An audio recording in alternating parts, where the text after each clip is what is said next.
Hello, you've tuned into Reverse Reset Restore, the space where we explore the incredible potential within ourselves for reversing false beliefs, resetting our inner narratives, and restoring our authentic selves. I'm Sally, and I share all my experiences, my learnings, even my trauma, everything I know or am learning while on the road to recovering my well-being inside and out. In today's episode, I'm introducing you to my yearly practice of choosing a word to focus on for the year. Come with me, and maybe you'll discover yours for 2026. Challenge comes from within.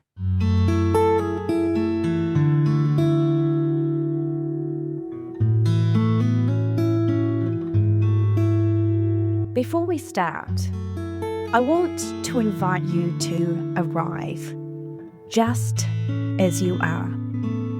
If you're listening to this while you're walking or driving or lying down or whatever it is you might be doing, just see if you can soften your shoulders for a moment. Let your breath drop a little lower. Nothing to fix, nothing to do. Just be present with you. Today's episode is the beginning of something I'll be returning to this year. It's a word, a theme really, and a way of orientating back to myself when life feels heavy or scattered or confusing or deranged. My word for this year is équilibre, the French word for balance. I chose it deliberately. Not because I feel balanced, but because I don't. As I sat down to write this episode, I realized just how unbalanced I've been over the past few years. Not only emotionally or mentally, but really physically. I've had periods of time, sometimes lasting a few months, where I get what we lovingly refer to as the wobbles. And I literally can't take one step without setting off this whole wobbling motion where I have to be rooted to the spot to prevent me from falling and wait for the wobble to stop before I take the next step. The doctors haven't really been able to explain it, and if I'm honest, there have been times it's been dismissed or diminished. At its worst, I cannot walk alone, and I need others to basically lift me up to keep me from falling or lurching off into incoming traffic. It's debilitating, to say the least, and very frustrating. Even saying that out loud, I feel it in my chest, the frustration, the fear, the anger that settles in when my body stops me functioning like a normal person. And I try to make fun of it because otherwise it feels so constricting, which is why we call it the wobbles and why I laugh sometimes while I stand there helplessly swaying like one of those wind balloon things at a car sales yard. So I had to chuckle when I realized that this was the word I've chosen, without consciously linking it to my body at all. The universe has a funny way of doing that. I've spent so much time the last few years battling this imbalance, rather than trying to understand what it might be trying to tell me. I am a firm believer that the body keeps the score. It holds the pain and fear and trauma and stress and experiences of our lives, whether they're real or imagined. My body has been out of balance, out of sync, and it's been trying to tell me something, but for whatever reason, I haven't really been paying attention to what my body is saying. So for me to choose this particular word this year without putting the two together before right here and now shows me that it is indeed the word I need to put front and center in my life. I am returning to a sense of équilibre, because balance for me isn't a destination, it's a relationship. Équilibre isn't about having everything even and calm or under control. It's about noticing when something is off and responding with awareness instead of criticism. You'll notice that this word awareness will show up a lot in episodes this year too. And even though it's not my focus word or even a sub-word for my word of the year, it fits snugly in with the way I'm working on approaching myself, my life, my health and my illnesses and my frustrations and all the rage that builds up and blocks my way, which is probably mostly self-built blockages. Awareness, not criticism or anger or denial. Awareness met with kindness instead of my usual aggression when my body is not behaving the way I want it to. Not trying to fix it with yelling at it or forcing it into further pain. First, just witnessing what is happening in and to my body, and then showing up for it with grace and love and kindness. Bringing the balance back to an unbalanced and sometimes unhinged relationship with myself. So is it any surprise to me that the last 2 weeks, or actually pretty much most of January, and now we're into February of 2026, I've been pretty unwell. I got the flu, then I had a fall which re-injured my shoulder and tore open my other hand right when we were moving, which could not have been more ill-timed. And then the day after moving, I was hit pretty quickly with this ongoing chest infection. And that is what I think is always entertaining about the universe. When you set an intention, when you decide that you're going to do something or you're going to make a change, you will always have the universe be like, really? Well, how much are you actually going to stand up and do what you said you were going to do? Or how much are you paying attention? And so the last 2 weeks has been incredibly frustrating for me because I've been so unwell. I literally have just not been able to do hardly anything at all. But I've also had to understand that to live this idea of equilibre, to live this idea of what does it mean for me to set my intention on focusing where the imbalance might be in my life.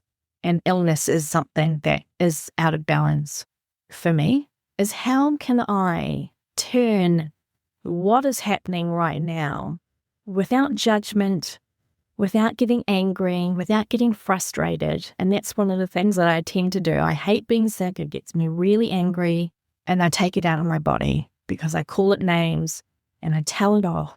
And that's not the relationship that's helpful for me to have with the body that I'm in. So this is what I'm saying about unhinged relationship with myself. I want to talk about what balance is and what it isn't. We often talk about balance, this idea of equilibre, as something we should have already figured out, as if everyone else is managing beautifully and we're the only ones struggling to keep things steady. But balance isn't static. It shifts when health and grief and workload and relationships and seasons and age. Sometimes balance looks like rest. And sometimes it looks like movement. Sometimes it looks like letting something fall away, even if it once mattered. Equilibre allows for that movement. It doesn't ask for perfection. It asks for intention. A couple of years ago, I did an episode on not having a word for the year rather than making a New Year's resolution. And I've linked that episode in the show notes, which will offer a more detailed explanation than I'll go into in here. And you're welcome to listen to that because it's a bit of a different story than what we're focusing on here. But basically, I want to talk about the reality that most people are not actually very good with a New Year's resolution. They tend to come with pressure and timelines, and for me personally, a sense that I'm failing if I don't keep up, or, if I make a mistake or I do the wrong thing. It's usually around trying to eat better or exercise more because, I want to release weight. And I don't think that I'm alone in the feeling of failure that comes when that resolution begins to fall apart. A word, on the other hand, is a place to return to. It offers us a lens, a focal point, a gentle reminder. When I feel overwhelmed or exhausted or disconnected from myself, I can ask, what would equilibre, balance, look like here? This year, I'm also doing something that I love with my word of the year. I always break my word down into smaller parts. So one word for each letter. So equilibre has 9 letters. So there's 9 additional words that all kind of come back to that main central word. They're not acting as rules, they're serving as touchstones. Another way back to remind me of my central word. And each of these words reflects a quality that helps me return to balance in a different way.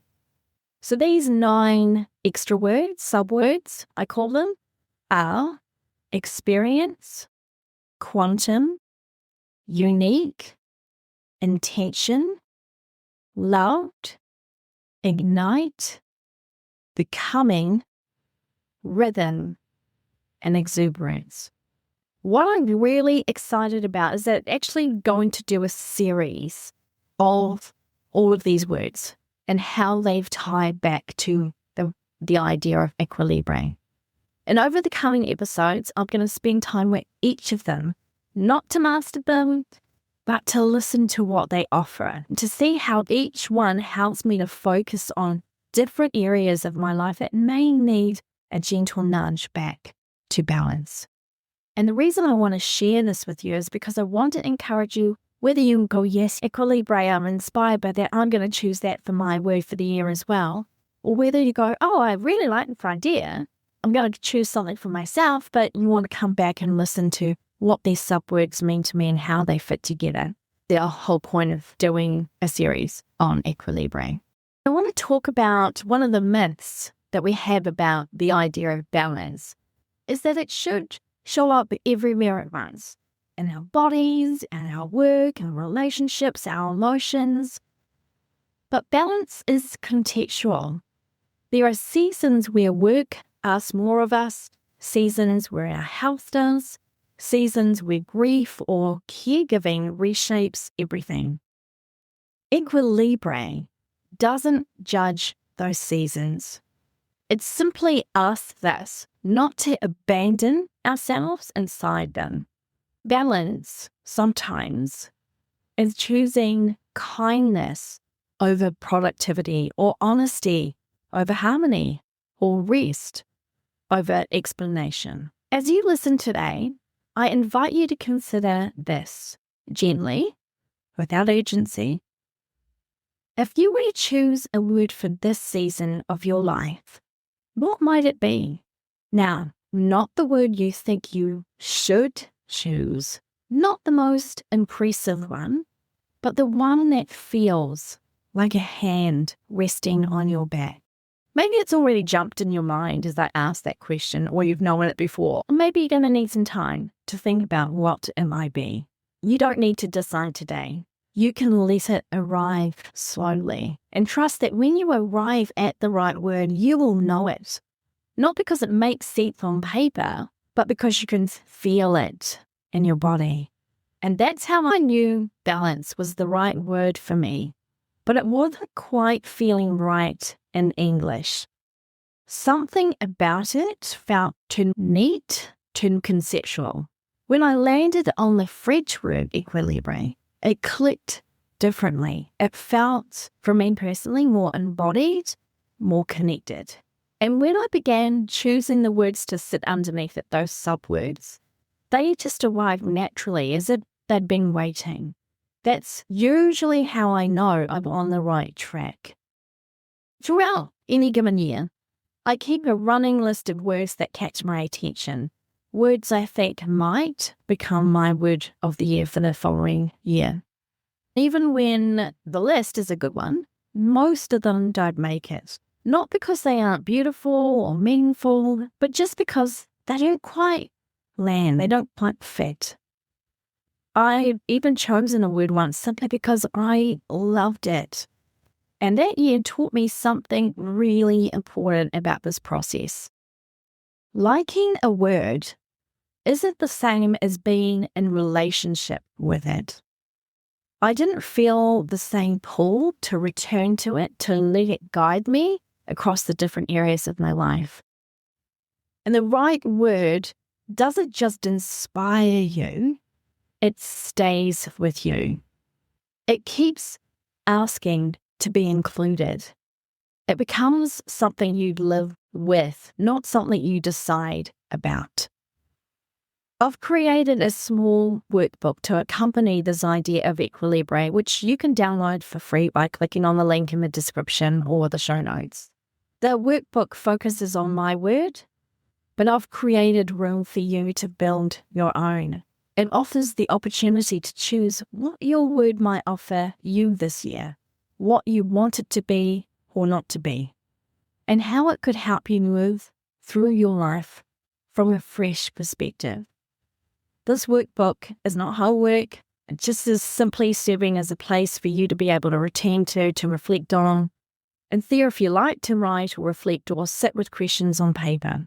And it's just as valid if you don't want to do that. It's there for you to make use however you feel most appropriate. Before we close, I want to offer a short ritual, and this is something you can take with you. It's a practice you can return to with your own word, but for today, we'll just use mine. So you might like to place a hand on your chest, just simply notice your breath. If you had a word in mind, you might like to say it quietly to yourself now. And if you don't, that's okay. Just notice what quality might feel most supported in this moment. And as you sit with that word or feeling, notice where it lands in your body. There's no right way to do this. Just notice. For me, when I think about Équilibre, I think about that I don't need to have every corner of my life squared away or perfectly packaged. Life will happen in unexpected ways. A sudden storm, a broken relationship, the weight of expectations, things that knock me off balance. Remember this. You don't need to be perfectly balanced to be worthy. You only need to notice when you're not and return to yourself with kindness. One more thing, your word, if you choose a word, doesn't need to stay the same. It can grow. It might change as you do. This is what balance means to me. It means being open to the opportunities that the word that I choose at the beginning of the year may in fact not be the word that I end up at the end of the year, because my focus has changed or I've grown in a way that that word is no longer serving me. That's what balance means to me. Becoming more aware of who I am, where I want to be, who I want to be, how I want to get to places, and ensuring that I apply this idea of fairness and kindness and generosity of spirit to all the aspects of my life. I want to thank you for being here. Just take what resonates, leave whatever doesn't, and trust your timing. I'll see you in March for the second episode in our 9-part series. As always, I'm going to sign off this episode with a quote, and this one has been particularly important to me these past 2 weeks as I've been so unwell. I've not even really been able to do even the most basic tasks for myself without setting off a low-grade fever or needing a sleep. It's one I think is really vital for people who view resting as being unproductive, guilty, or it's a waste of time. Also, have said that a few times out of my mouth. John LeBrock said, "Rest is not idleness, and to lie, sometimes on the grass, is by no means a waste of time."